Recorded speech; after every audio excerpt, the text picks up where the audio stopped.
You guys ready? Good morning. Good morning. Good morning. Thank you. All right, it's 10 a.m. and we have a full agenda, so I thought we should go ahead and get started. My name is Gordon Everett. I'm the Director of Customer Relationship Management for the National Archives Federal Record Center program. We would like to welcome and thank you for coming to the bi-monthly BRIDG Meeting. This is April and not August. It'll be 85 degrees today, so it'll be a nice day for a change here in Washington. Following this session, appraisal teams 2 and 4 will meet at 1 o'clock in the Washington room. So you'll have the appraisal team folks there, some of your account managers who represent those teams will also be available for you to meet in those rooms. As usual, we'll be following this meeting on YouTube, and for our folks who are coming in online, please be sure to ask your questions online, and we'll be sure to capture those and try to get those answered as we go through the program.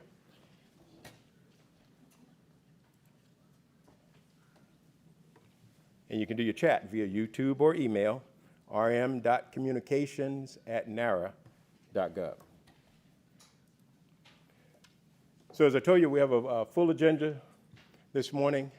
And we're going to get started. I think on the phone we'll have Cindy Smolovic, Supervisor for Records Management and Oversight, reporting team, and she will update on records management reporting. Ann Cummings, who is our Executive for Research Services, will come through and introduce herself and talk about the mission of Research Services. We'll have Kate Russ, our National Coordinator for the annual MOVE, and she will discuss a recent memo and communications regarding the 2016 and 2017 annual MOVEs. Gary Welchfuss, who is the Director of Records Management Training, he's going to discuss new records management course, which is available starting in May, and also talk about the enabling of credit card payments in the NARA Learning Center, and of course a 2018 records management course schedule. I'll give you a little update from the Federal Records Center program on several initiatives, and then we'll end the morning with Jennifer Klein and Hannah Bergman from the Office of General Counsel at National Archives, and they'll discuss recently updated and released records management contract language. So we'll start with Cindy. Do we have Cindy on the phone? Can you hear me? Hello? Yes. And I'm going to work your slides for you, Cindy. I'm going to share my screen, and we're going to see if that works. If Okay. it doesn't, then I'll just tell you when to advance. All right, well, good. Let's see if this works. Okay, I'm sharing a screen, and I hope you all can see it. Good. Right now I'm showing the annual Federal Records Management reporting slide, but it looks like all you're seeing is me. So there we go. Okay, I'm going to be on the next slide, which there you go, you have that one. There's a little bit of a delay, so hopefully I won't get too far ahead of folks and the slides in the room.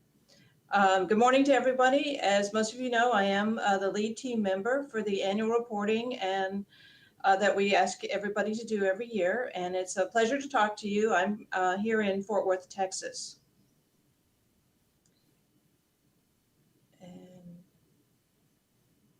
Don't think the slides are working.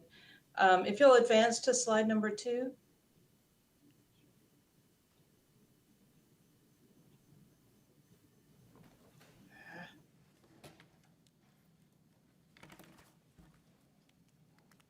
Go ahead, Cindy.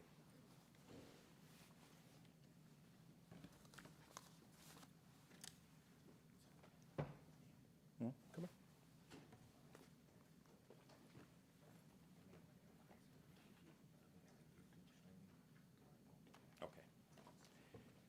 Hey, Cindy, if you're looking at the YouTube stream, don't do that.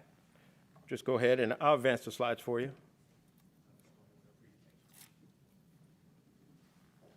Anyway, on my screen, that slide is a lot prettier. It's got a little graphic that you can't see, but In case you're wondering why we ask you to go through this every year, it's because NARA is required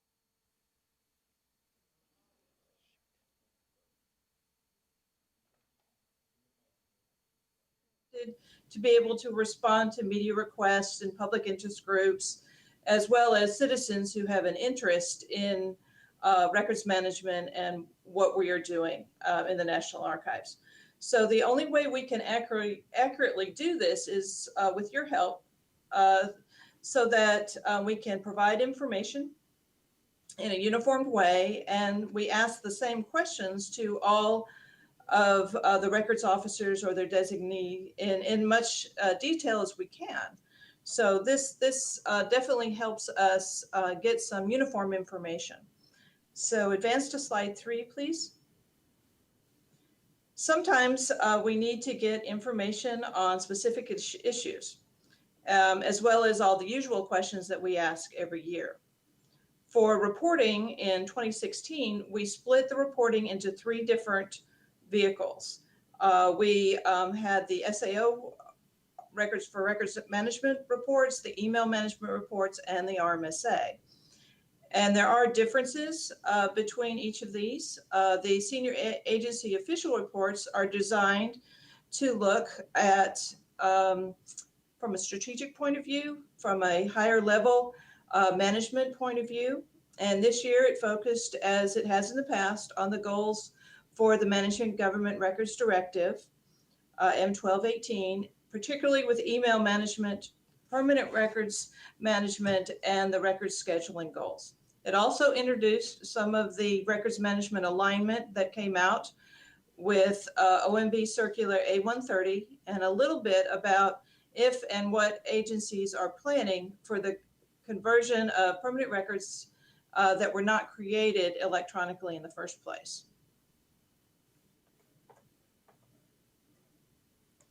She needs to do the advancing, or we lose the audio. There we go. Okay, all right. All right. The issue is this, sir. All right. Slide 4.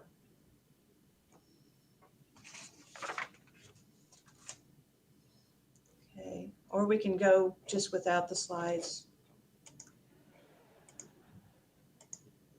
Okay. For each of these reports, they're a little bit different.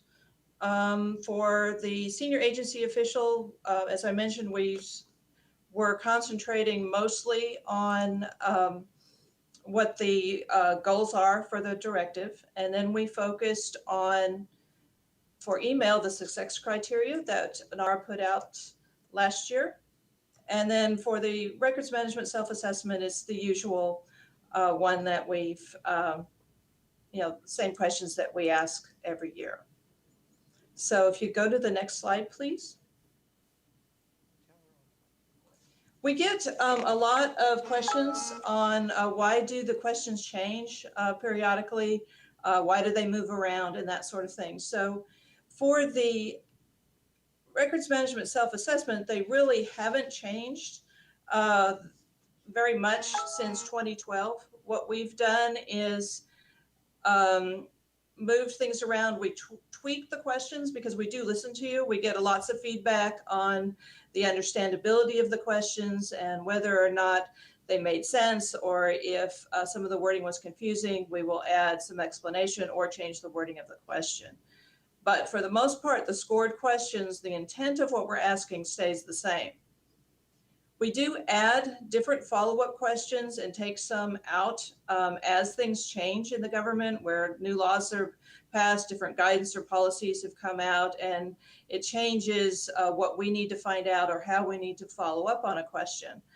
When we add questions like that, it does move some of the questions that are scored, their numbering would change. We also have some questions that we only ask every other year. These are usually right around the storage questions, or we may ask some questions just once and they never appear again. And this too affects the order of the questions.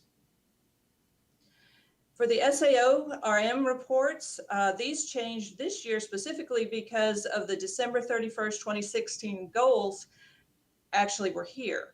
And so instead of asking for progress on email management and the records scheduling goal, we were actually changed the question to say, did you meet these goals? And then we did continue with the permanent records goal question on progress.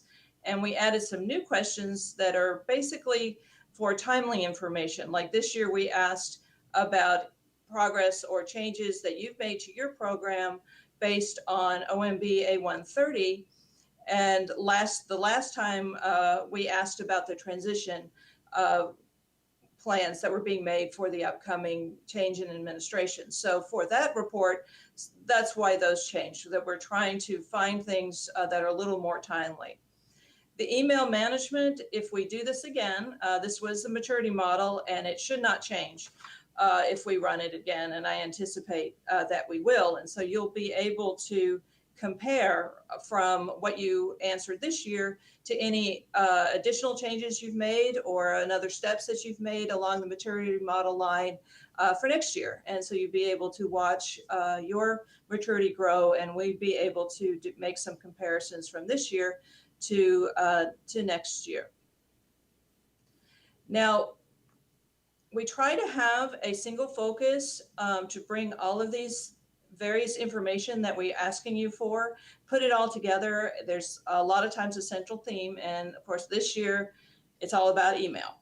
So what we do with the layered data on email that we're getting, we look at what the senior agency officials reported on electronic records management, whether they're making progress toward the goal, have already met the goal that has just passed, or other information on different tools that are being used and so forth. And so that's where we bring in that level of report.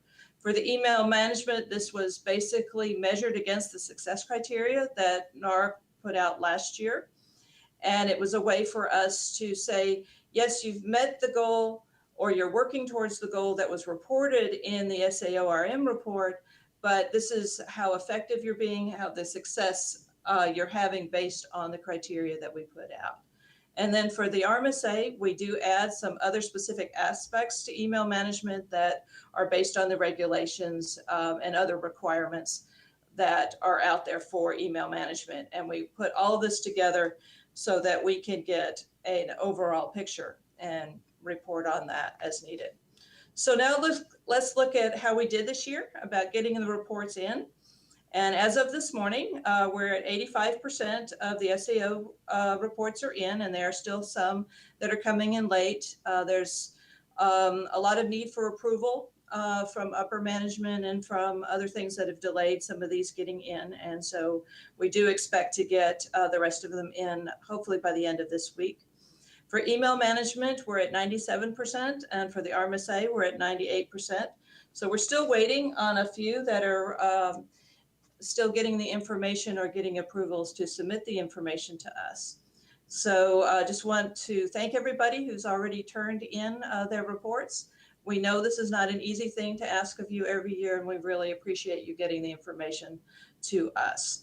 And another reminder is that this Friday, the 14th, is the absolute last day. The survey tool will close itself at 11:59 p.m.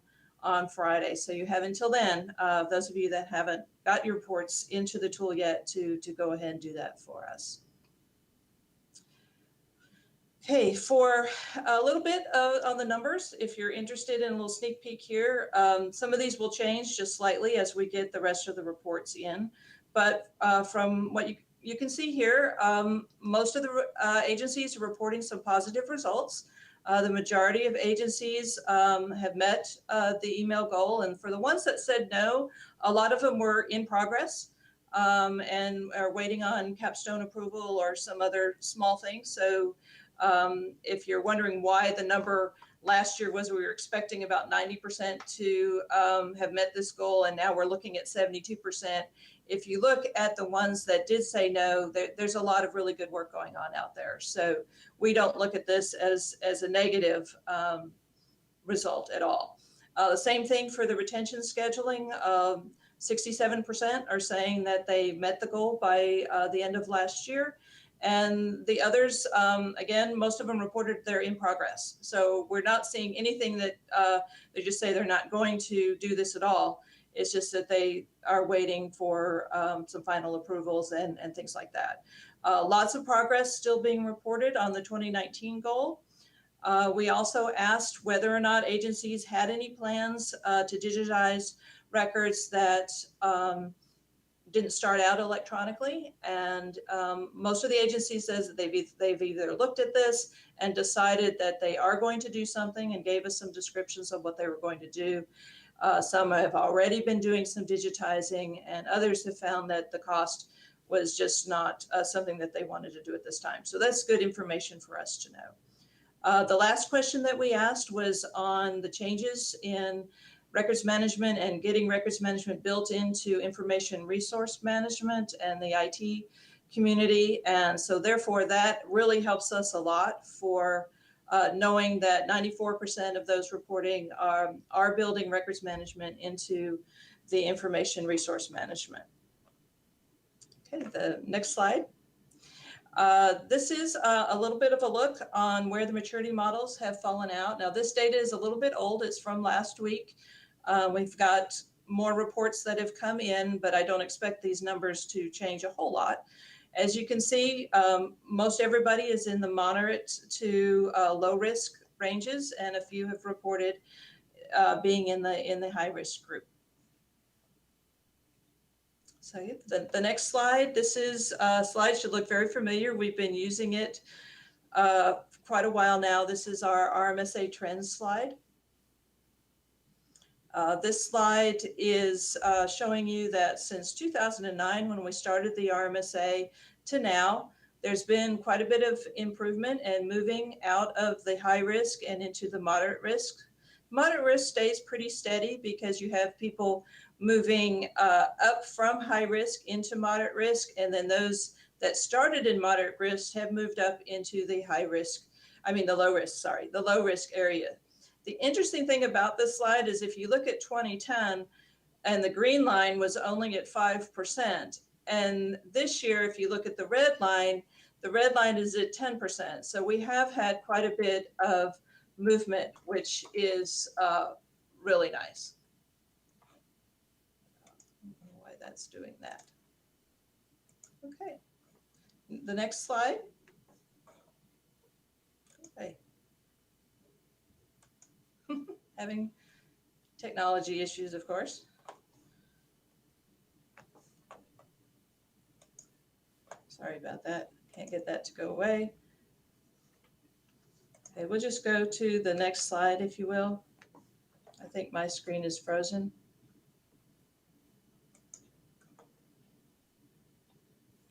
Okay, gonna try this again.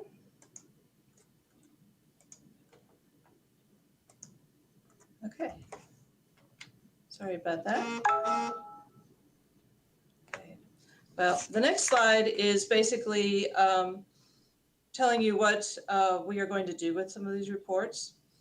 We've posted the SAO-RM and the email management reports on the archives.gov website. We will summarize the data and the reports as we get them in.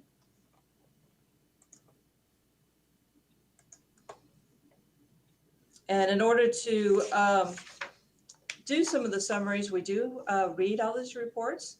So if you think that you're just submitting them to us and nobody's reading them, that's not true.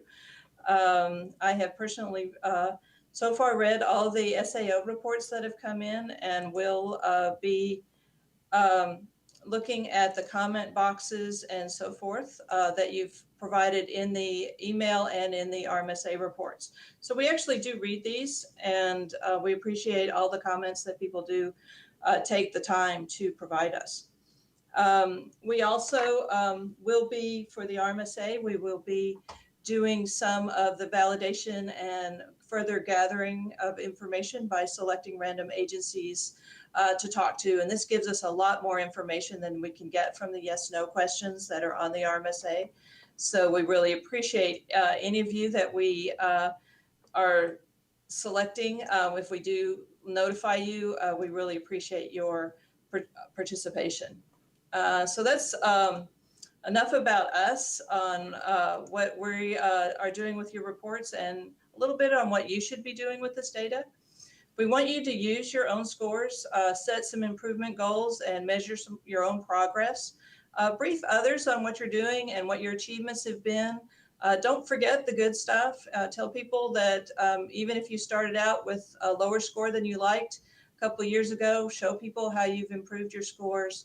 If you have some of the still high risk areas, this is an opportunity to say that you need some help or that you need some resources. And if you need help from the National Archives, we do have an agency assistance team, both in the Office of the Chief Records Officer and in the Federal Records Center program. So it's a good opportunity to reach out to get some help there. We also think you should compare your scores, not only with yourself from year to year, but look at some of the other reports that are online, particularly with the email and the SAO reports. And also when we do our summary report for the RMSA, it has everybody's scores. See who's has some interesting things that you might be able to leverage or that you're doing yourself. We also encourage you to do what you're doing now. You're taking part in BRIDG and also hopefully in the FRON later. It's a great way to compare how you're scoring on your annual reports with what other people are doing and get a good community together to help each other. So the next slide.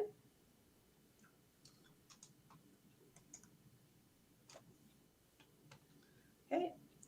What's next for us is that we will finish analyzing the data.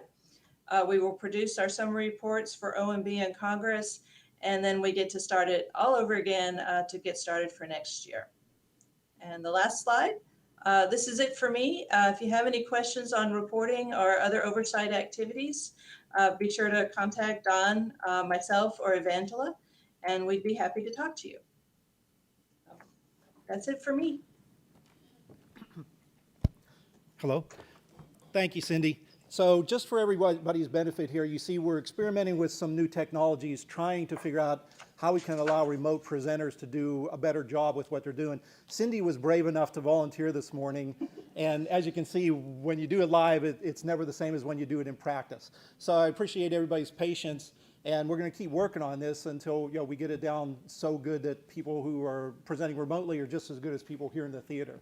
So once again, thank you very much, and thanks to Cindy. I think she did a great job, based on the problems we were having with a little bit of the technology.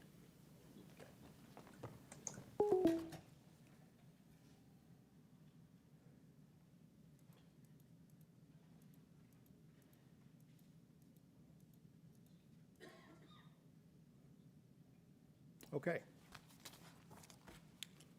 Thanks again, Cindy. Next, we'll have, is Ann Cummings here? Yeah. Ann Cummings, our Executive for Research Services, will come up now. Hey, Ann. Yeah, just hit the, use this key. Yeah, to the left. Great. Thanks. Hi. I'm Ann Cummings. I am the new executive for Research Services. Although I am not new to the National Archives, I have been with this agency for 25 plus years. Throughout my tenure here at the National Archives, I have held different positions in a variety of offices across the agency, but I am very pleased and excited to be continuing my work in Research Services as the executive. As you may or may not know, Research Services is the organization within the National Archives that is responsible for preserving and maintaining the permanent records of the federal executive agencies and the federal courts. As part of our maintenance of those records, we provide access services. For federal agency records management staff, this means that we work with you and your staff to accession permanent records into our holdings and provide any follow-on access that you may require once you have transferred your records to us. So with this in mind, I'd like to take this opportunity to introduce you to staff in Research Services that are key to our work with you and are just good contacts for you to know. Please, I have some in the audience. I apologize for you that are online. You can't see them, but you will have their contact information, and the others could not be here today. If you have questions about your holdings, accession holdings in the Washington, D.C. area for textual records, Aaron Townsend is the director for textual records in the Washington, D.C. area. Aaron is here. If you have questions for textual accessioning across research services, Tim Ennis is a good contact point to begin with. Tim is here also. If you have questions about how to accession special media or concerns about special media records in your holdings, permanent holdings, please reach out to Deborah Lelansky. If you have questions about electronic records, how to accession different types of formats, or questions about formats that you have, or the all-important email, Ted Hull is the Director of Electronic Records. Please reach out to him. Also, if you have questions about access restrictions on records that you're planning on transferring, or you know that you have transferred on, or you're transferring records and you have FOIA requests for them, or you want to know how to handle FOIA requests after you have accessioned the records or transferred the records to us, please reach out to Martha Murphy. She is the director of our Access and FOIA branch in Research Services. In addition to the two facilities, archival facilities in the Washington, D.C. area, we also have 12 archival units across the country that hold and accession archival records from federal agencies. So if you want to have information about archival records that are transferred to St. Louis, Kansas City, Fort Worth, Denver, and Chicago, Brian McGraw is the contact point for that. If you have questions about archival holdings or you want to find out about the status of records being transferred to the archival facilities in Atlanta, Boston, Philadelphia, and New York, as well as Seattle, San Bruno, and Riverside, please contact Michael Moore. I want to thank you for this opportunity to introduce myself this morning. While the National Archives has a wide variety of customers, federal agencies and the courts are our most important. I look forward to working with each of you in my new role, so please feel free to reach out to me with any of your questions and concerns. You can reach me at ann.cummings@nara.gov. Thank you very much.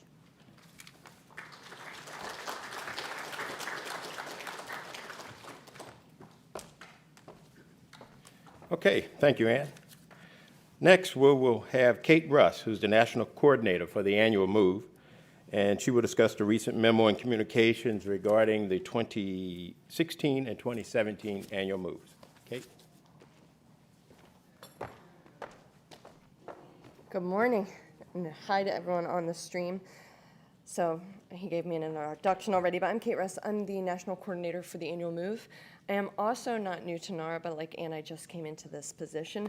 For those of you who might be unfamiliar with the annual move, it is a yearly activity spanning from the start of one move, 15 months, where agencies in NARA work together to transfer physical and legal custody of records stored at federal record centers to the National Archives. In other words, the records become the property of the citizens of the United States and are accessioned into NARA's holding and available for any researchers. At any given point in any year, there are 3 annual moves occurring. So right now we've got 3 annual moves. 2016, for the annual move 2016, agencies can still submit transfer requests until June 1st. For 2017, agencies can continue to submit transfer requests until December 31st. And for both 2016 and 17, we are currently accessioning records from federal record centers into the National Archives holdings. And then for 2018, right now, the National Archives is currently preparing what we call a candidate list. That's all the records that are eligible for disposition, meaning they can come into the National Archives for January 1st, 2018. We're preparing those lists, and they should go out to agencies in this summer. And like I said, we call that the candidate list, but you just will know it as your records. There we go. So, as Gordon mentioned, I'm going to speak about some communications that you've received, and I've already received some emails back, like, we've been getting a lot about annual move. Yes, you have, and there's a good reason for it. So on April 6th, we issued an AC memo. It was called Agency Action Needed on Draft Transfer Requests in ERA. This was a reminder that agencies have, for the 2016 move, until June 1st to submit transfer requests in draft form and in submitted for agency approval form. After June 1st, those transfer requests are going to be deleted. Again, for 2017, you have until December 31st to submit them. We followed up this memo with some emails. So yesterday, some agencies received spreadsheets. It was 148 spreadsheets went out. Those spreadsheets were sent to agency records officers. They are anything that is in draft status for 2016 and 17. So you might be asking yourself, wait, I didn't receive that. If you didn't receive it, it might be because it went to your records officer or because you didn't have any transfer requests that were in draft status, so good for you. And then finally, in May of this year, the Permanent Records Capture Team is going to follow up with some agencies. So again, it might not be all agencies, but we're going to target agencies that have the highest volume of records that are in draft status. So that doesn't necessarily mean the most transfer requests. It's not a one-to-one ratio. Some transfer requests might have 1,000 cubic feet. So we're going to look at the list of what's in ERA and make sure that we're hitting the agencies with the highest volume. So some deadlines, and I've already mentioned this twice, but I think repetition helps. 2016 annual move, agencies have until June 1st to submit them out of draft status. So that means your transfer official goes in and they push it to submitted for agency approval. Then your agency approval official goes in and submits them to NARA, proposes them. And then we go through our process at NARA. So again, little emoji, they get dumped if you don't submit them.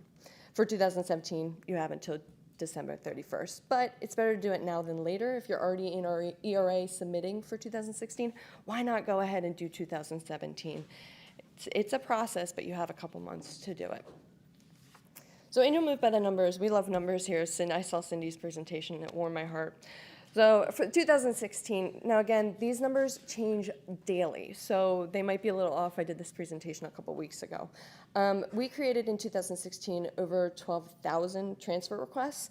Agencies proposed probably at this point up to 8,000. We've got about 4,000 left in draft form. Again, these transfer requests are going to be deleted. It just keeps our data current in ERA, especially as agencies submit new schedules. There's a reason we do this deletion. It frees up some space. So I encourage you to go and submit your draft transfer requests. In 2017, NAR created over 8,000 transfer requests. At this point, we're probably almost up to 5,000, which is awesome. So we've got about 3,000 to go. And again, you have until December 31st to submit them.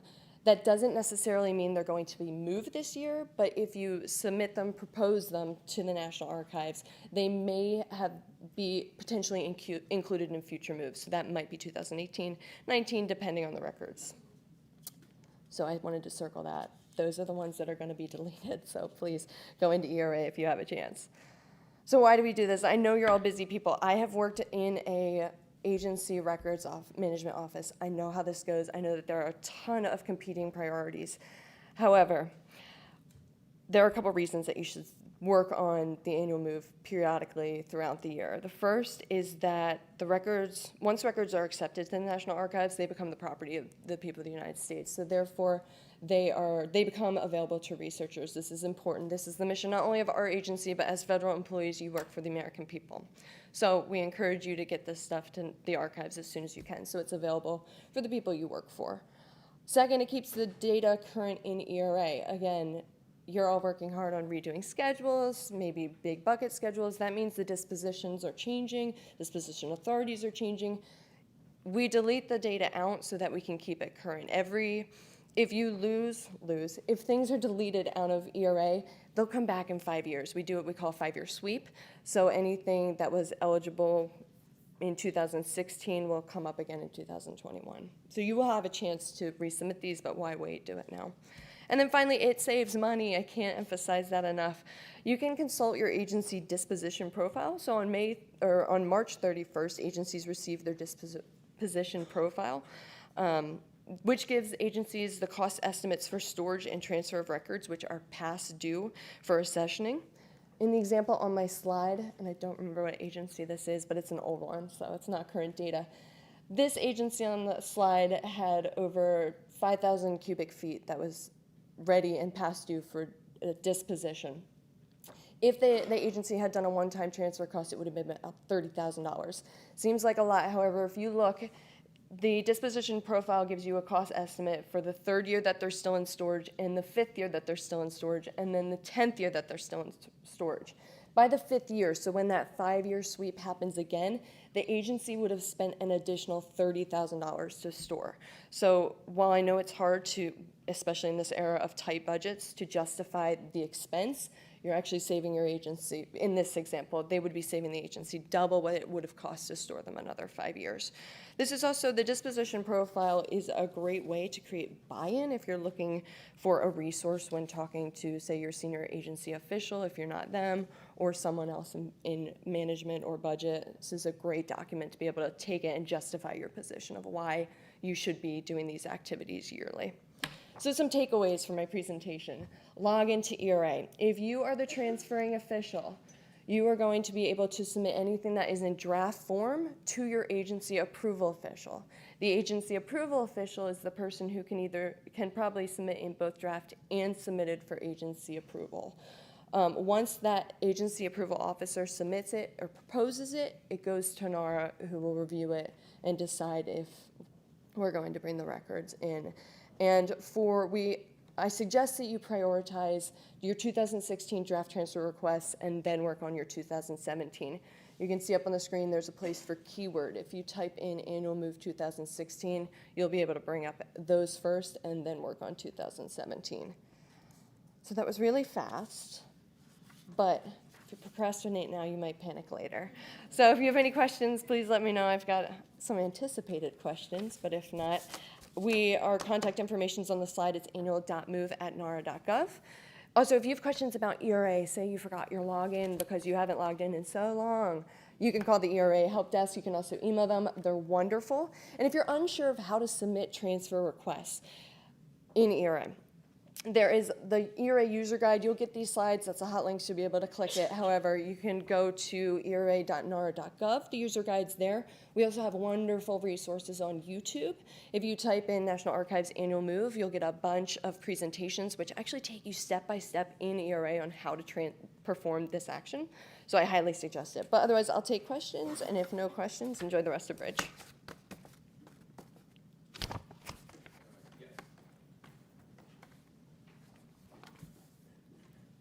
Thank you, Dave. Hi, I'm Tom Lee from the Air Force. Okay. Yes, I was one of those records officers who unfortunately got your humongous spreadsheet the other day. And the thing is that when I was looking through the spreadsheet, there's some things that popped out. Like one, we do have a number of classified permanent records in the Air Force, and our Air Force declassification team, as great as they are, they can only do so much.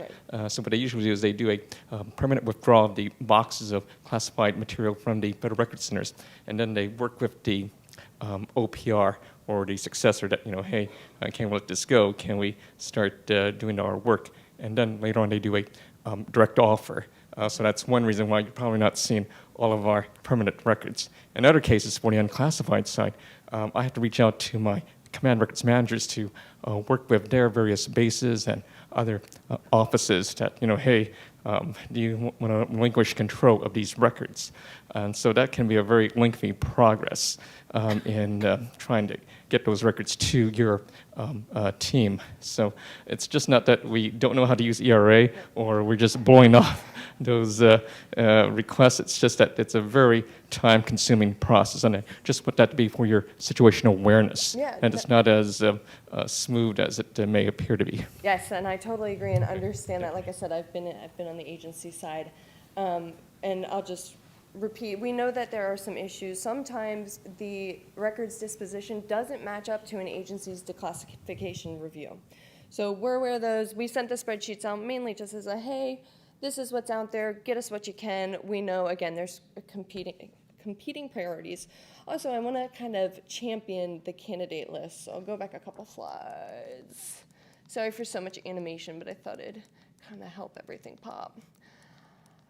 So, like I said, in this summer, agencies are going to be getting what we call a candidate list. That is a list of all the records that are going to be eligible either for 2018 or anything that goes back in those 5-year sweeps. So you got your 2013s, et cetera.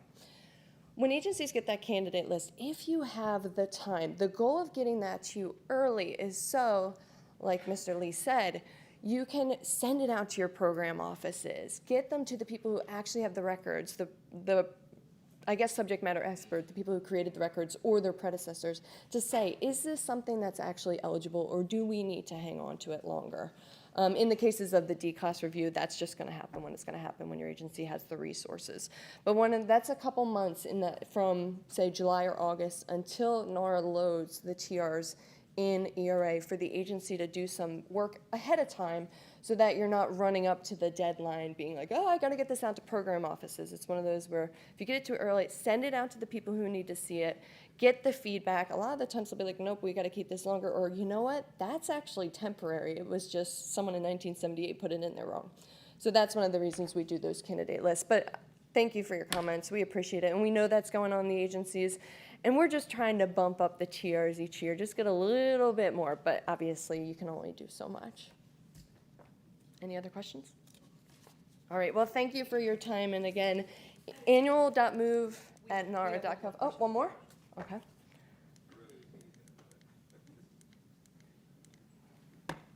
Hi, good morning, everyone. Okay. I'm Maurice King. I'm Navy Records Officer. Just one quick question. Going forward, when it comes to the ERA, any plans to do any upgrades to make it a bit more user-friendly, give us some added capability and so on? I'm not the ERA person, so I can't answer that question. But maybe Lawrence can? I'll pass it to the boss. Happy to take you off the hook. I was hoping to just sit in the front row and look pretty.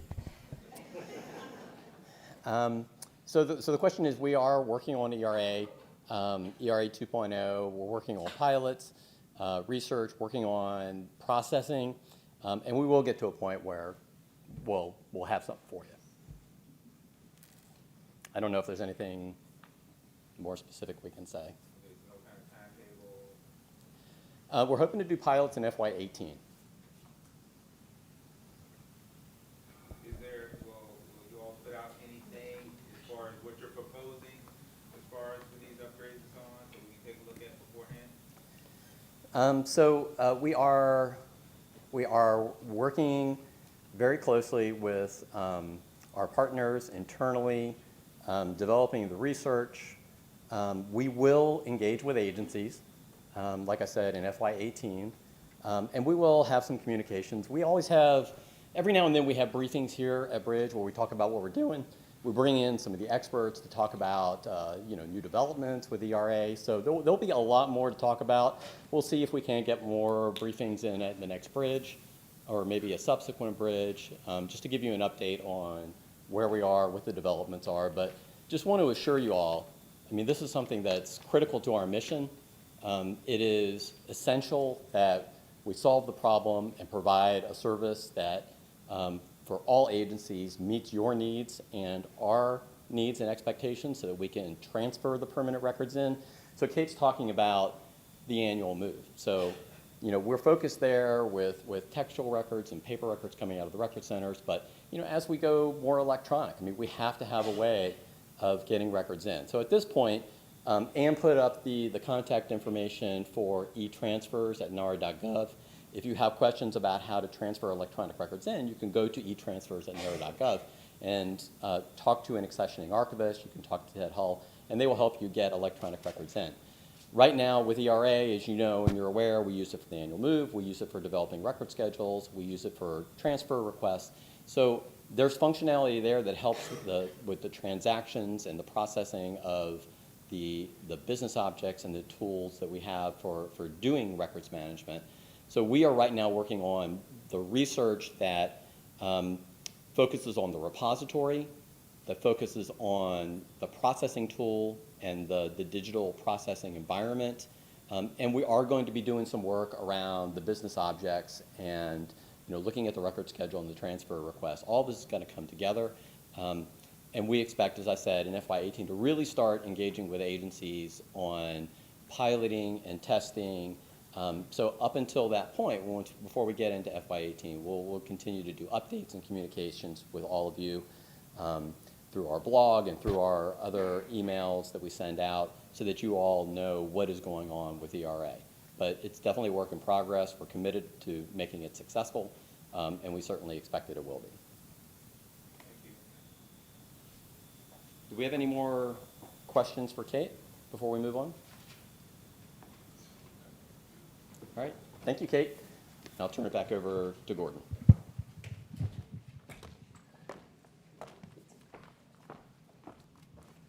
Okay.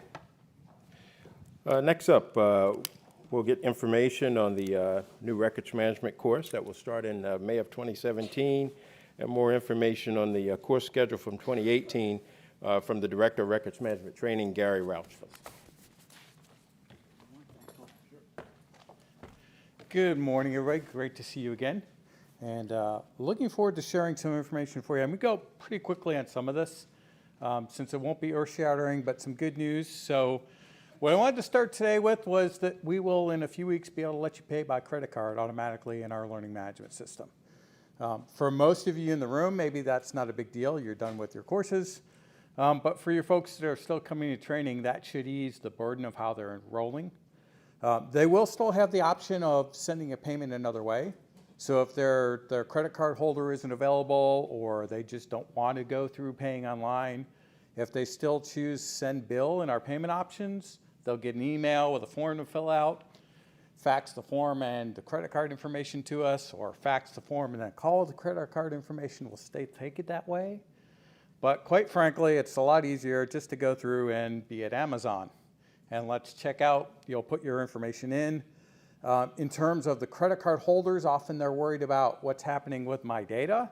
We are storing none of it. So you'll put the data into our LMS. The transaction is passed from our system over to Treasury through pay.gov. We get a return with the transaction ID from that system, and that's it. The data essentially is gone out of our system. So the person doing it will get the confirmation screen saying, okay, let me make sure I place my order. It's done. And even better news for the folks coming to training, as opposed to waiting days, wondering whether or not this payment got processed and what's going on with the credit card payer sending stuff to us, the transaction happens immediately. So that student can now go back into their account and see that instead of having a status that says pending payment, they are registered, good to go for that particular training. So a lot of improvement there, both from usability for you and for the person coming to training to know that everything's ready to go. There's no question about their status getting into training. The other piece of this is the person that's taking the training will get an automated message from the system saying, yes, we've received your payment. That is the receipt for the credit card holder. Okay, so they need to send that back to that person or coordinate it. We can still pull that action back up in pay.gov if there's some receipt we need to track down for you. But ideally, this also stops the problem that we see a lot where credit card holder did not get a receipt or there was a communication problem, particularly there sometimes among people. So hopefully this will speed up things for both of the folks with that also. As Gordon mentioned, we are getting ready to launch a new course. So in May, folks will be able to enroll. In fact, I think I set it up yesterday, so you might be able to go in and enroll already. June will be the first time we offer this. So I wanted to step you through. It's a little bit different format than anything we've done before. The course is 100% online, completely asynchronous, so there's no scheduled time for anything to occur. Everything will be done independently. We do have instructors involved in this still, but there's not a set meeting time. So the folks will get enrolled in a cohort of the Sustainable Formats and Permanent Electronics records course. Again, the course is to help you think about preparing those records that are permanent in electronic format that are eventually going to come to us, right? So we'll look at what are the formats that are acceptable in an electronic record to come to us. How can you potentially deal with the factors of migrating those formats over time? What are the things to think about? As well as work through the transfer process for those permanent electronic records. All the course materials will be right there for you. It's divided into 4 weeks. Each week, you'll have an online set of lessons you'll do, some postings in a discussion area, and then a reflection activity. The reflection activity and the postings, our instructors will monitor, make sure folks are doing what they need to do, and that's our way of saying, okay, are they engaged enough in learning that we can give them course credit at the end of all of this, right? So again, our lessons are all set up to be completely self-paced. So they're all in there where you can step through as you want, go back and forth. We've used a lot of video in this course where we've brought in experts that are the person at the archives that knows this particular area the best. Did some interviews with them to give you that information that way rather than just put a bunch of text on the screen. Again, each week you'll come into our discussion area, respond to some threads that we've put there that prompt you to think about what should I have learned this week, as well as interact with the other folks in the course. So we're running another pilot this month right now for our instructors as part of their training, some of our other staff internally. And it's interesting to see some of the other comments that are cropping up too. So this also becomes a great way to build community from folks from different agencies that hopefully will potentially carry on after the course. So we're planning to offer this through June, July, and September.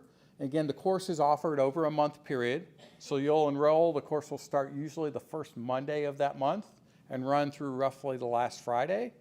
Each week, the assignments are due at 5 o'clock Eastern at the end of that week.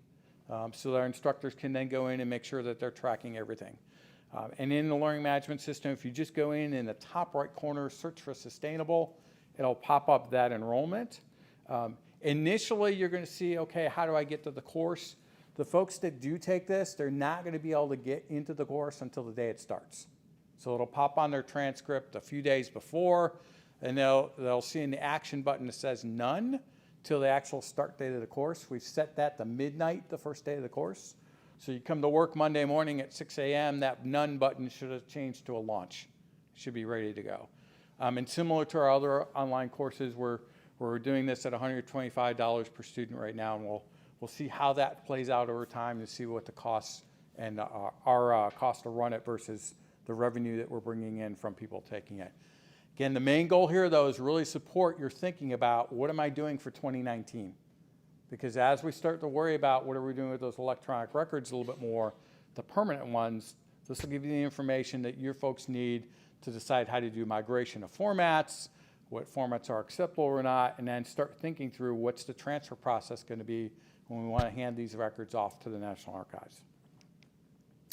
A little bit for this year, I wanted to talk a little bit where we are in the country.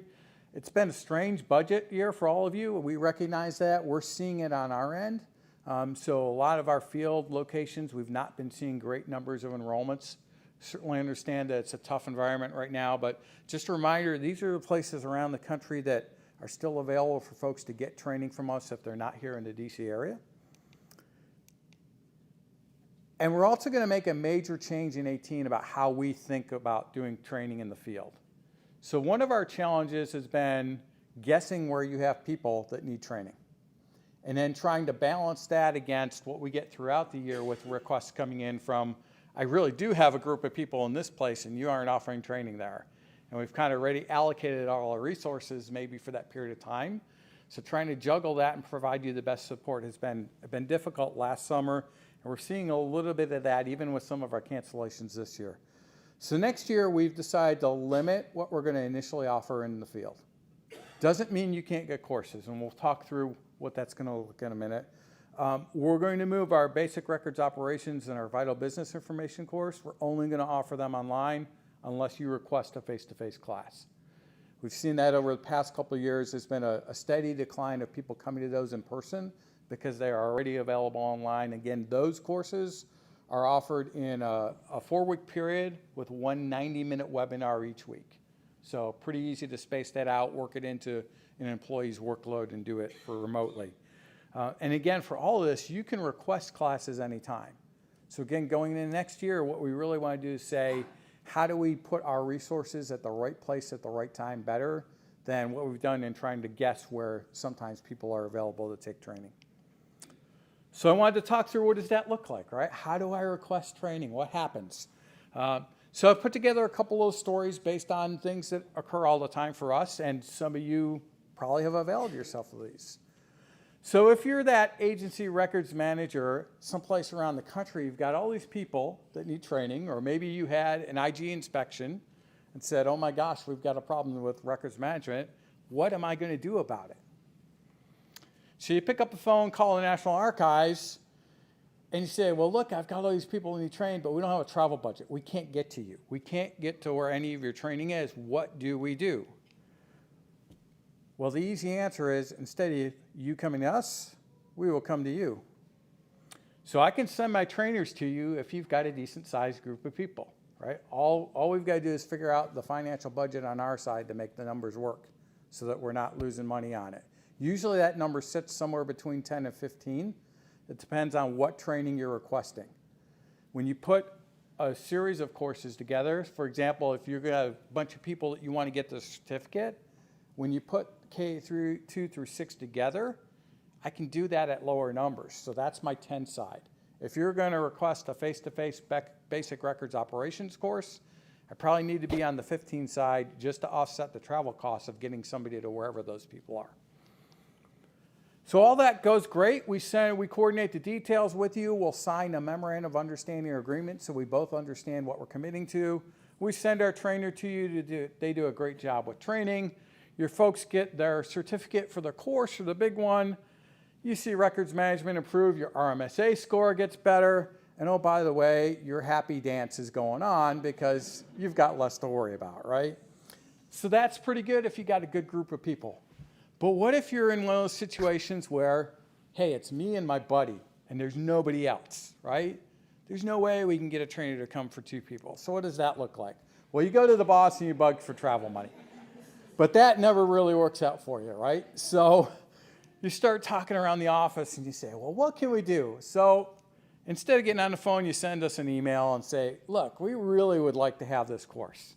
In fact, we saw this a lot last year with the electronic records management course. A number of folks really wanted it, didn't have a big enough population. But guess what? We'll work out a deal with you. We can still probably come to you, but we're going to need some help. So you need to contact your buddies, get on that megaphone, get out the Rolodex, whatever you've got to do in your local area to think about who else could come to this training.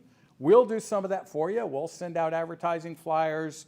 We'll look at who do we know in that particular geographic region. We'll put the courses in our learning management system, hope that maybe there's other people that want to go to your hotspot, and hope that we can get enough people into that training to make it work. More often than not, we're pretty successful doing this, especially if you give us 3-4 months ahead of time so that we can do the advertising on it. Usually works pretty well. So we get a bunch of people from other places to come to your location with you. We send our trainer out, does a great job making sure that we're not doing unauthorized destruction anymore. Lo and behold, after the courses, everyone hits the books. They're going to get their great certificate of records management training if you're doing the whole KA series. Great story, right? So the good news story goes on. Your boss decides to talk about this in their executive management meeting, focusing on, look at all the money that we didn't spend, right? Because you didn't waste all that travel money that you didn't have anyhow. And oh, by the way, you can talk about the benefit in terms of collaborating with other agencies and what's going on with them. That happened to result in spot awards for both the boss and the person that started all this, which, we went and did a little shopping afterwards once we did it. So for all of those situations, or if you've got something even completely different, Michelle Bradley is the team supervisor that handles these for me. If you can't get a hold of her, feel free to reach out to me. If neither one of us get back to you pretty quickly, you can always email rmt2@nara.gov. And our coordinator that handles the registrations for all of our field training will get that pointed in the right direction to either us or she'll answer you back directly. So story's over. What are your questions about anything in training that we've brought up? Yes, ma'am. I'll bring you a mic from one side or the other. Hey, Gary, Okay. we got one question from online. Patty Go ahead. Hoffman from NASA is asking how much time is anticipated for the course taking for 4 weeks? Your new course? The new course, great question, Patty. So how long is somebody going to invest in the Sustainable Formats course? We're anticipating it's about 8 hours total. That's what we've seen in some of our early runs. And again, you know, individual can spend more or less how much they think about those discussion topics, how much they read, but that's what we're looking at has been the average so far. Yes, ma'am.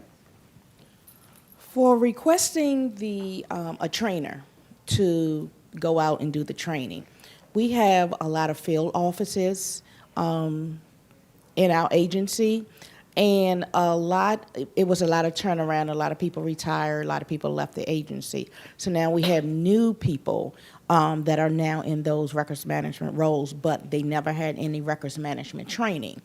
So if there is a region that has different offices in the state, in each state, would you all go out to train a region of employees that are new to records management? Absolutely. So if you're going to bring those employees into one of your central facilities, great. If you've got a bunch of them in the different places, we can look at that option for you too. Right? So a number of ways we can do it. And the last one is if they're really new and maybe you want to start them with the basic records operations course, we can do that, set up a separate iteration for you online. And we may not have to do that over the course of a month like we normally do. So we've done this with other customers where they say, I want that basic records operations course, but I really want to knock it out in a week. So let's do 4 90-minute sessions Monday through Thursday, as opposed to 1 a week over time. So again, we can set those courses up for you online potentially that meet your needs in a different way also. So if you just reach out to us, give us the individual need, what you're looking at with numbers and areas, we'll find out the best way to meet your need. Yep. Other questions? Sir. Matt Staden with the VHA, Veterans Health Administration. Have you ever thought about taking KA 2 through 6 and making it a VTC? We have 150 hospitals, 300 vet centers, and about another 300 branch clinics. So getting all those people into you is next to impossible. Even if you came to us, you'd only get a small portion of our total overall scope.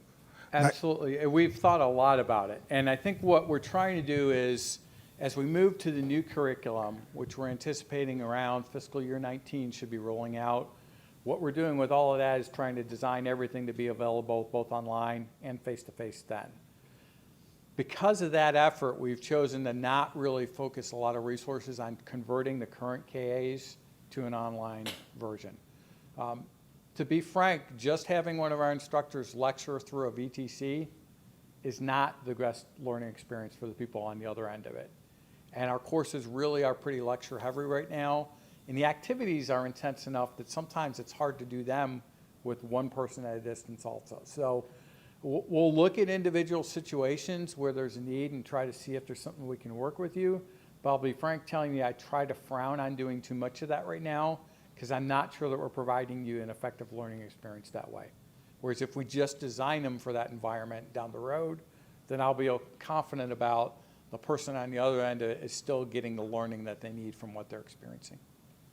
Anything else? Well, thank you for your time this morning. Again, if you have questions about training, reach out to me or Michelle, and we'll be happy to answer them for you.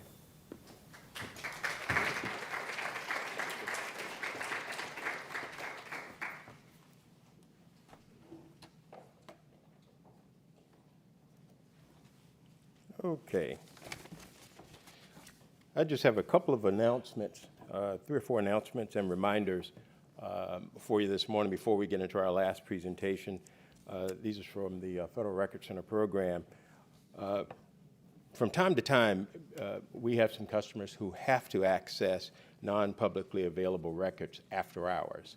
And some customers have some relationship with centers and know how to reach those centers. Well, we're going to put a procedure in place for all customers where you can submit those requests. Any emergency after hours request must be submitted by the designated agency records officer.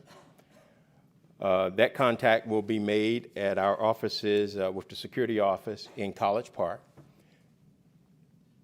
And we're going to ask you to provide the name, telephone number, and the agency name, and the FRC location of those records, the description of the records, and the type of records that are being requested.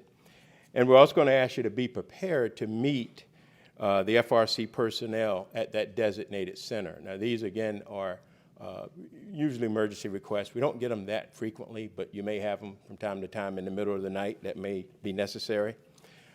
You will get this email from your account managers. You're seeing this morning, but an email will come out this week from David Weinberg through the account managers.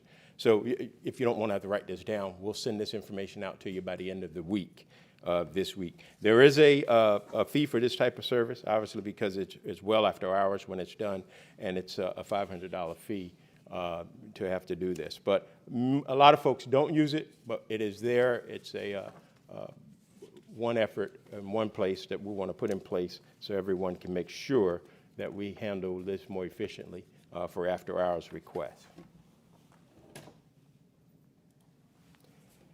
Kind of a second reminder, if you remember, we put the, in February, the surcharges began for customers who did not do their transactions on the ARCIS customer portal, specifically around records transfers and reference request. This is more of a public service announcement or a PSA, just to remind you that if you have not deployed on the ARCIS customer portal, or maybe your agency has chose not to, and that's fine. But if you would let your account manager, give your account manager names of 2 super administrators, we still can get folks up on the portal. It's a great and efficient way to handle transactions with the Federal Record Center program. So we encourage customers to do so. But again, this started in February, so many of you probably, we have about 80% of the customers on the portal, a little over 80%. And we thank you for doing so. But the remainder of customers who would like to get on, just let your account manager know and we can get you there.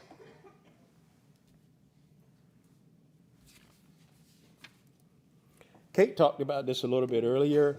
Last week, I think, or week before last maybe, you should have received your disposition profile for your agency. The good news is that we have fewer agencies who are encountering past due disposals. That's the good news. But we ask you to please review the 13,001s that come across and provide a response on those on a timely basis so we can handle any dispositions that you have. There's still a concern on unscheduled records. We ask you to review that also, as there are still some agencies with some unscheduled records, and we need to get those records scheduled. So if you haven't received your disposition profile, please let us know today so we can make sure, let one of the account managers know, we can make sure this information gets to you. Before I take questions, the last thing, is Rashad here? Rashad's here, right? Rashad Shakur at the back of the room. Rashad is our information security and CUI program manager. And we're pleased to announce, and you'll have more information coming out in the next few weeks, at the beginning of fiscal F18, the Federal Record Center will be fully CUI, we'll have CUI-capable facilities across the country. We'll have multiple facilities that can handle basic CUI. We'll have some regional facilities that will be able to handle specified CUI-specific. So you'll hear more about that in the coming weeks. You'll see more of Rashad Shakur, who is our security information person. But we wanted to let you know this service will become available, and you'll see more about it at the beginning of the fiscal year in October 2017. Any questions on the Federal Record Center portion of this? We have one here. Hold on for the mic. Wait for the mic. We want other folks to hear you. Yeah, we do. We need folks online to hear you.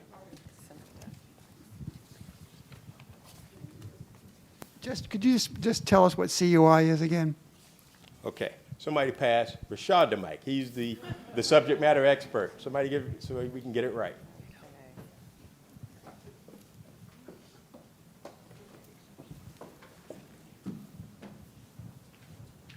Thank you. Thank you. I'm Rashad Shakir, the Information Security Program Manager and the CUI Program Manager for the Federal Record Center program. If you haven't heard about CUI yet, you will be pretty soon, because CUI is very sensitive information, but it's not classified information that the Information Security Oversight Office has promulgated a new implementing regulation for starting this year. So it's not classified information, but it's information that agencies want to protect because either a law or regulation or something along those lines tells them that they have to protect it differently than they do their unclassified information. So the Federal Record Center program, as a service to our customers, we want to let our customers know that we will be able to provide secure facility storage for those records if they so desire, and we'll be bringing up our program probably the beginning of the next FY. So agencies out there, if you have CUI, you know you do, and if you need us to store it for you, we will be able to provide that service. Thank you. Any other questions around that? Thank you. Okay. If none, we'll go to Jennifer Klein and Hannah Bergman from our General Counsel's office. Are they here? They're here. And they're going to bring us recently updated information on records management contract language.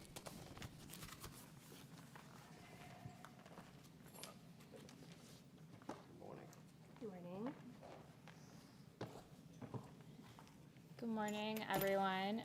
My name is Hannah Bergman. I'm an attorney here at the National Archives in the Office of General Counsel. I'm Jennifer Klein, also an attorney in our Office of General Counsel. And we have been working with Lawrence's team in the Office of the Chief Records Officer, it seems like forever, possibly a year or so, on this project. So we noticed quite a while ago that we had put out some language in 2007 that was part of the Records Management Handbook, and it addressed this issue of records management and contracts and sort of what agency contracts should say about records management. And then we maybe not updated that for a decade. Things change over time. And this sort of came to our attention when we did the Automated Electronic Records Management report, which was part of the President's Records Management Directive. And anyway, so we needed to update some really old language. So we've done that, which we're really excited about because we like to be current with the law. So this is a link to that language, which you could click on. I don't really know anything else about the rest of the Records Management Handbook, but this part we know is good. And so this is what it looks like. It's a template language for you guys to use out for records officers to work with their acquisition offices and their offices of general counsels to use. So why use it? So as you may have noticed, we issued the training bulletin. I think it's 1701, and that sets forth your requirements for training on records management for all federal employees, and then also talks about training for contractors. In addition, A130 was updated in the summer, and it said sort of agencies have to provide records management training for federal employees and contractors. You aren't going to be able to comply with those requirements if you don't have language in each of your contracts that says the contractors need to take training on records management, right? Your Office of General Counsel and your acquisition folks are going to say, well, this isn't covered by the contract. They don't have to do that. How are you going to make them do that? You need to have language in place that sort of addresses this. So that's one of the sort of the primary things that this language will do. It also will make it clear what the contractor's obligations are with regard to handling of federal records, which is something we often get questions about, and people sort of don't really understand. Well, what is a federal record? Can it really be created by a contractor? What happens when a contractor has an agency email account? All those things. this language is meant to address. And it's also flexible for your agency's needs. So it's a template that you can start from. You can change it as needed. So really take a look at it, read through it, see if there are problems in it, things it does or doesn't do that you need to tweak a little bit. Right. And so I'm going to turn it over to Jen. So Hannah touched on this a little bit, but in terms of when do you actually need to use this language, what contract should you be considering including this term and condition in? And our answer for that is any contract where there's a possibility of a contractor creating, working with, or otherwise handling federal records. So to us, for our NARA contracts, that's going to be all of our contracts. I mean, this is a very broad language, and the possibility of whether or not contractors are going to be handling federal records is pretty broad-reaching. Also, in terms of sort of the contractual standpoint, there's very little downside to including it in the contracts. As Hannah said, it makes the contractors aware of what those obligations are, what their records management obligations are. Also makes the contracting officers aware of their records management obligations and how what their role may or may not be in interacting with the contractors in the records management process. And in terms of the training obligations, the way the clause or the term and condition is constructed, the training obligations applies only to those contractor employees who are involved with the records. So you may have, we've talked a lot in looking at this in terms of how we're deploying it with our contracts. One of the contracts we looked at was janitorial contracts. We have janitorial contracts for a number of our facilities. Clearly not all of the contractor employees on those contracts are working with, creating, and handling federal records. That's fine. There's no reason not to include this term and condition in that contract regardless, because some of those employees are. And the part of the term and condition that applies to the training obligation only applies to those contractor employees who will be handling or who handle the federal records and have the possibility of handling federal records. So if there are people who don't, they would not be covered by the training obligations of the term and condition. And as Hannah mentioned, you need something in your contracts in order to be able to enforce that training obligation on your contractors. And so this is, we think, the easiest and cleanest way to make sure that those contractors are aware of the obligation, and then you as agencies can enforce that obligation on the contractors. That's part of the reason this came up, is we were looking at rolling out training for our contractors and realized we needed to ensure that all of our contracts had that included already. So how do you use the language? This language, when you click on the link, there's sort of some prefatory language that talks about how you as agencies can implement it. The main suggestion we have is working with your Office of General Counsel and your acquisitions departments to make sure that you're all on the same page and aware of this obligation, and then see how it best fits into your contracts or your procurement vehicles. And the language is intended as a term and condition, so it would go in if you have privacy terms and conditions, access terms and conditions specific to your facility or your agency in the contract, it would go along with those. It's a model. So there are several spots when you look at the term and condition where we have bracketed, fill in your agency's name here. So those are the obvious areas where you can personalize it to your agency, but you should also feel free to tailor it as appropriate. And that's why we encourage you to work with your acquisitions and general counsel's office to see if there are specific things that you need addressed or wanted to address in a different way. The thing that this language does not do, and we want to be very clear, is that this will not and does not replace your records management requirements. So if you're procuring an IT or an information system and it needs records management requirements for the way the system works and the records management capability of the system, this term and condition does not speak to that. That still needs to be covered in your requirements section. That's something you'll work with separately, establish exactly what you need the system to do. This term and condition looks to what the contractors do and what those contractor employees do. So this is separate from that requirement to include that records management language in the procurement of those systems.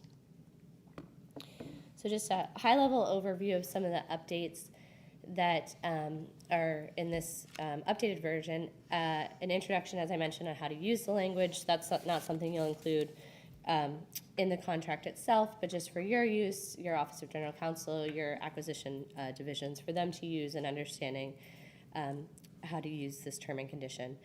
The definition of record is updated to comport with 44 USC 3301 definition, and we've expanded and fleshed out some of the requirement sections. We'll talk about a couple of those here in a minute. And then also added a section to clarify that this requirement, this term and condition applies to subcontractors as well as contractors for the contract. So I'll turn it over to Hannah to talk about a couple of specific updates and changes to this contract. Right. So applicability, we highlighted a couple of times, applies to all contractors whose employees create, work with, or otherwise handle federal records regardless of the medium in which the records exist. So this language should also track with the training requirements and what we've said about training. So as Jen said, you only need to be trained if you're touching federal records, creating them, working with them, right? You don't need to be trained if you're never touching the records. And the language in the term and condition is meant to be targeted to that. And then, of course, we updated the definition of a federal record. The 2007 version used the pre-2014 version of a federal record. So we've updated that, made sure that it's media neutral, and then sort of excluded the relevant things, right? So it doesn't cover personal materials. It may include deliverables and documents associated with those deliverables. So deliverables under a contract may be property of some sort, or it may be a record. You may have property and then records about the property. The language is meant to address all those particular situations. And I think it also sort of makes clear that, for example, if you have, let's say, contractor support for a records management program within your agency, right? So maybe some of your staff are actual contractors, they've got agency email addresses, they're working with program offices and answering questions about transfer of records, disposal, that sort of thing. Those are federal records. They're just created by that contract employee, and they reside in the agency system. But that contract employee needs to understand what those obligations are with regard to those records. So this language takes care of that issue.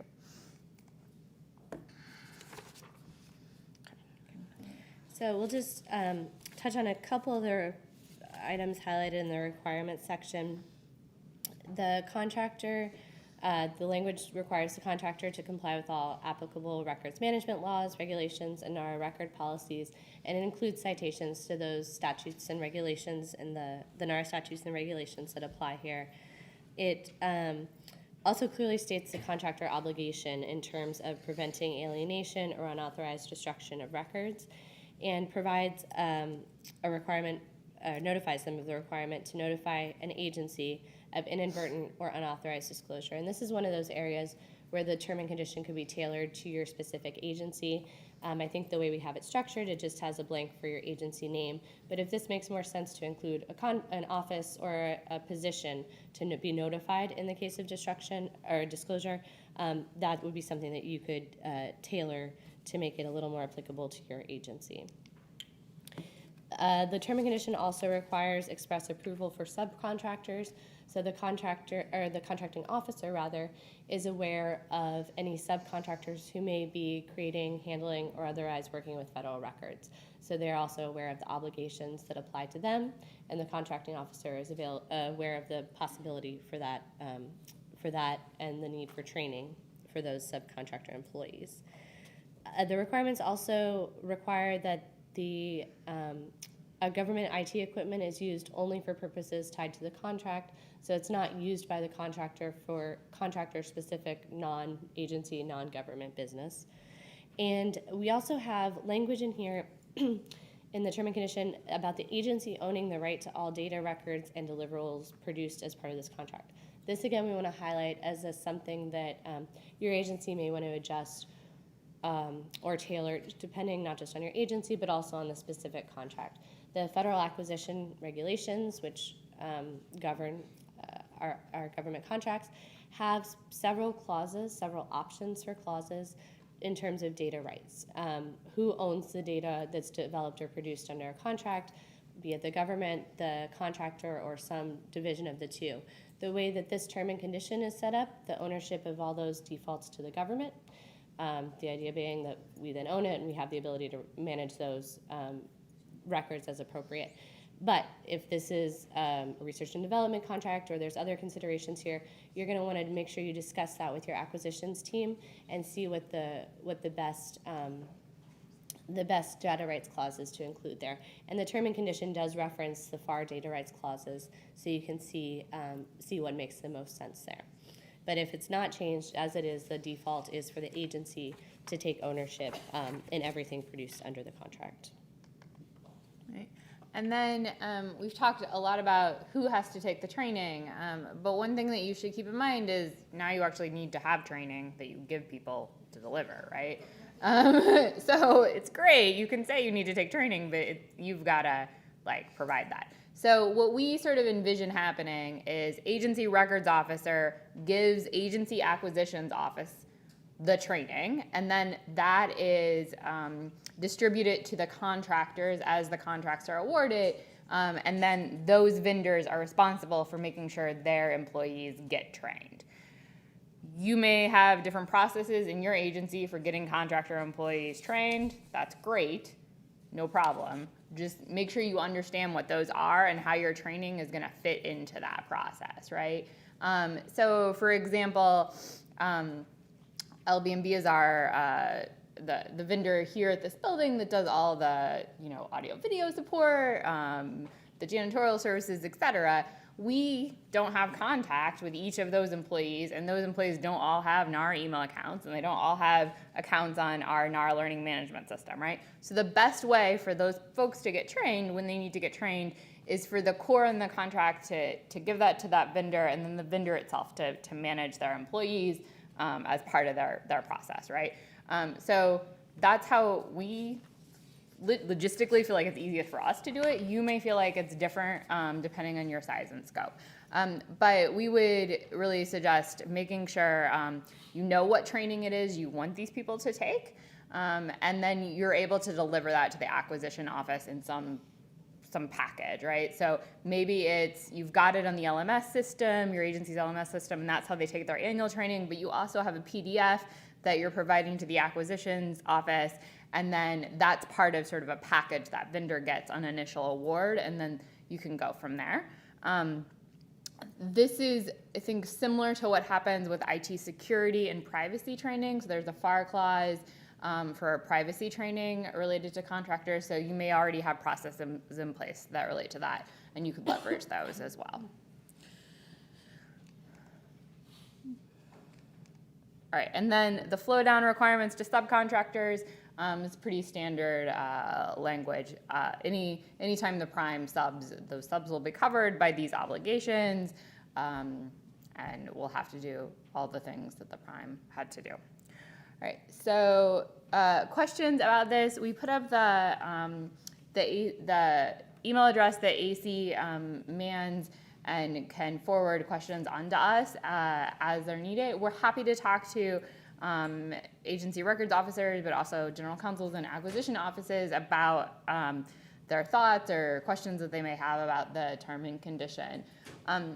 We would love to think about, we would love to get feedback on this language, right? Because we can improve it, certainly, and we don't need to wait 10 years before we update it again. So if there's a critical mass of people that see language not working for them, we can certainly update it. We can certainly think about making it a FAR clause in the future, but to do that, we need feedback and support from your community first. So email this address, and then those questions will get funneled to us, but we're also happy to take them in the room if anyone has any. Hello, okay. Sort of what you just said, but most of my contracting officers or financial officers, first thing out of their mouth is show me in the FAR where it says I have to do this. And we Right. send them all the paperwork and everything. They say, so what? Where is it in the FAR?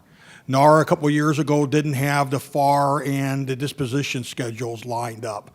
And for years I fought with them on that. And that's pretty much their attitude now. Right, So but we have the to. FAR is not the only place where you get this type of direction, right? The direction comes from a variety of sources. One of them is the Federal Records Act. One of them is A130, which is an OMB circular. So I would suggest that it's silly to think that the FAR is the only place where it tells you to do things, and that's just not. Most of that's them not- feel that way. So The goal with you're asking me to run into a wall as hard as I can against somebody, and my poor records manager is a GS6 dealing with a GS15. You know how that discussion is going, and it's going up at headquarters with me. Well, so we're giving you a pillow here as you run into the wall, because this is set up as a term and condition. So it's something that this is what goes into the contract. So it's not, we're not pointing to a FAR clause, but this is set up as a term and condition. So it's set up to plug into a contract. It's easier to implement that way. It's set up to be easy to plug in your agency information and put it in the contract. So an easy way to get your training obligations and from the management or from the directive into your contract. So even though it's not in the FAR, we are interested in eventually getting there. But before we fight that battle, we want to make sure that it's in a version and in a format that is working for people. So that's why we really do ask for feedback as you start to implement these and roll it out into contracts. What is missing? What could be helped? Or what would help you with these contracts? Would anyone else like to run into any walls?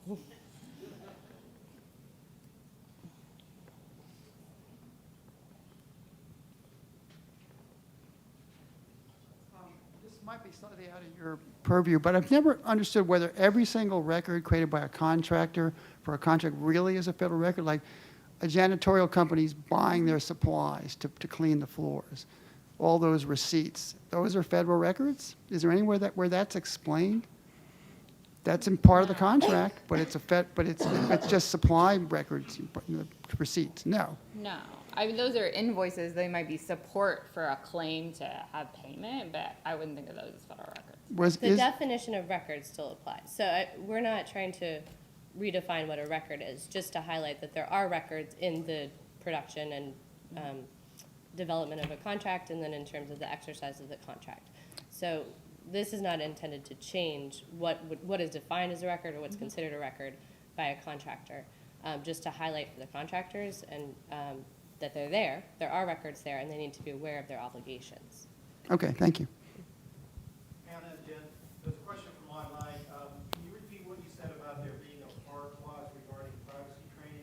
Can you talk about how that relates to the records management training? So I think in that week between Christmas and New Year's, where weird things happen and you don't really realize it, there was a FAR clause that was issued December 2016.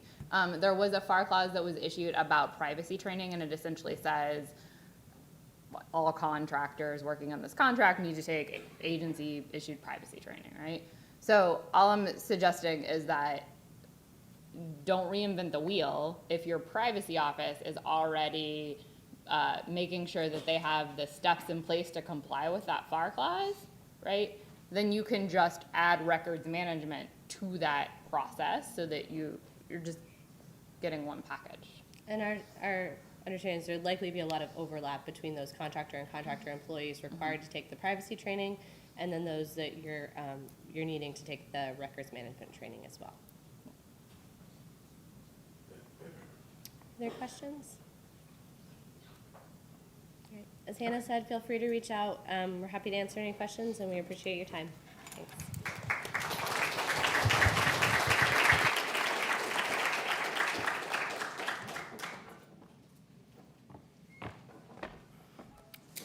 So before Gordon closes, I just wanted to say one quick thing. I really appreciate the comment about ERA. I want to make this meeting a meeting for all of us. So as we close this one and we start thinking about the next ones, think about what topics you want to talk about. Think about what you want to hear us present on. And I really would love it if we could maybe do some joint things where we can get some agencies up here talking along with us about what's going on, related to the directive or the annual move, to try and make it a little bit more collaborative, maybe have some more discussion. So as you go back to your offices, you've got BRIDG on your mind. send them to rmcommunications@nara.gov or to the mystery man that you've been hearing throughout this meeting, Jim Stossel, who's our outreach specialist. You can get in touch with our program through Jim or through the general email box. But I think we have an opportunity every other month to not only provide you with information that you really need to do your jobs, but I think it's also an opportunity which we really haven't leveraged very much in the past to hear what agencies are doing and have some discussion about that. So just a small plug for that, and just to remind everybody who Jim Stossel, our outreach specialist, is. So when he pops up and has a question from the web that we're monitoring, you know exactly who it is that you're hearing from. So if you would, just keep that in mind, and hopefully we'll hear from you soon. And I will turn it back to Gordon for closing.